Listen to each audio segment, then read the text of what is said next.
מצנע, למעשה העיר חיפה נמצאת במוקד סיכון פראי באופן מיוחד. היערות שמקיפים אותה, כל המפעלים שנמצאים בה. זאת אומרת, זה ממש אזור נפיץ ודליק, שלא לדבר מה שחווינו כאן במלחמת לבנון השנייה. לעיר חיפה יש היערכות מיוחדת בהקשר הזה? קודם כל המזרח התיכון הוא אזור נפיץ במיוחד, אז לא נתפלא. אפילו את שוויצריה הקטנה לקחו לנו. כן, שוויצריה הקטנה, דרך אגב, שניצלה בחלק מהשריפות הגדולות בעבר, הפעם ככל הנראה הושמדה. כן, חיפה יופייה. מדהימה. בזה שהיא טובלת בעצים ונוי ונוף וירוק, זה כמובן מביא לנקודה חלשה, והיא השריפות. זה לא רק סביב חיפה, גם בחיפה בפנים. כמעט כל רכס הכרמל, הרחובות בנויים כך שוודיות עמוקים עם עצים יפהפיים, אפילו במקום שאני גר במרכז הכרמל, עצים שממש יושבים על הבתים, וכאשר יש שריפה והיא לא נשלטת, אז התוצאה היא ברורה. זה מדהים, הרוח המזרחית הזאת, העיפה גיצים מכביש, מעבר לכביש במהירות מטורפת, ובתוך שנייה זה נגרם. המרכיב העיקרי זו הרוח. בשריפות הקודמות הרוח שיחקה לטובתנו, ובשלב מסוים הסיטה את האש מהבתים. אבל איילה, אם תרשי לי, את אולי לא יודעת, אבל כראש אגף התכנון, אחרי מלחמת המפרץ הראשונה, החליטה הממשלה על הקמת מערך כיבוי והצלה ארצי. אני לא יודע אם כל הצופים מבינים שבמדינת ישראל אין מערך כיבוי והצלה ארצי. יש קרוב ל-30 איגודים ומחלקות כיבוי הכפופים לעיריות השונות ולמועצות האזוריות. המינויים שמה של הדירקטוריונים הם פוליטיים בעיקרם. כמו שאמר מר כהן. ומחליטה, האיגוד הזה, המסוים, מחליט מה הוא רוכש ואיזה ציוד וכיצד זה מתבצע. זו שערוריה. אז אתה שותף להערכה של מר כהן. זו שערוריה. והממשלות בישראל מטילות את הכל על הרשויות המקומיות, שהן דרך אגב מתקציבן מממנות חלק ניכר מהאיגודים האלו.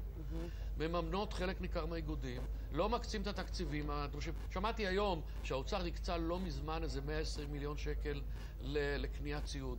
כל מחלף היום, המחלפים שבונים, 300-400 מיליון. אז למה לא עושים מערך ארצי? דרך אגב, אני יודע למה לא עושים, כי האיגודים מתנגדים. ובמדינת ישראל כל רפורמה נדונה לכישלון, כי מיד יש מתנגדים, יש בעד ויש נגד, והעסק גובע אחרי כמה כותרות בתקשורת. קיצור, אנחנו עדיין בשיטה הבולשביקית. אנחנו משחקים אותה דמוקרטיה. בשיטה של יהיה בסדר. ואת יודעת, היה לא מזמן שריפה גדולה במגדל שלום. נכון. ורק מזל שלא היה שם נפגעים, כי היכולת להגיע לקומות האלה כמעט ולא קיימת.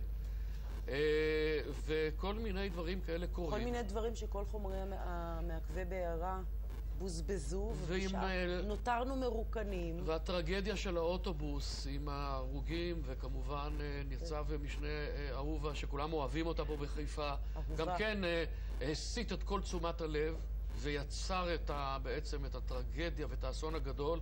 אני לא בטוח אם כולם היו נזעקים כמו שנזעקו, אלמלא זה היה קורה, והייתה קורית רק שריפה. אנחנו לומדים רק מאסונות. על כן, אני מקווה מאוד שהמקרה הזה יביא לכך שנחליט את ההחלטות שכולם מבינים שצריך להחליט עליהן. רק לא עושים אותן.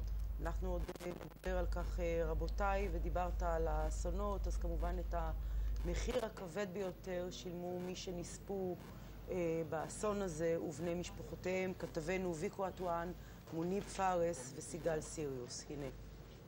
תראי, הכרמל החיפאים הוא משאב, הוא ממש סמל ודגל לאומי, והוא משרת לא רק את תושבי חיפה כמובן, הוא משרת תושבים רבים אחרים, וזה עצוב מאוד. נצטרך לראות מה הם באמת הנזקים, כי אני לא בטוח מכל הדיווחים מה באמת עוצמת הנזק. אין ספק שהיא גדולה מאוד. אבל תרשי לי, אני ראיתי את הכתבה עם ראש הממשלה.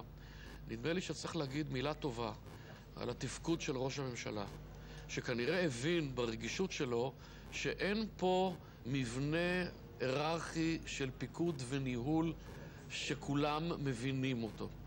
ועל כן בעצם הוא מתפקד ביממה האחרונה כמפקד העליון של מערך ההצלה, הכיבוי הפינוי, הארגון, קשרי החוץ, וכולם כמובן נשמעים להוראותיו, ואני חושב שנכון לומר מילה טובה.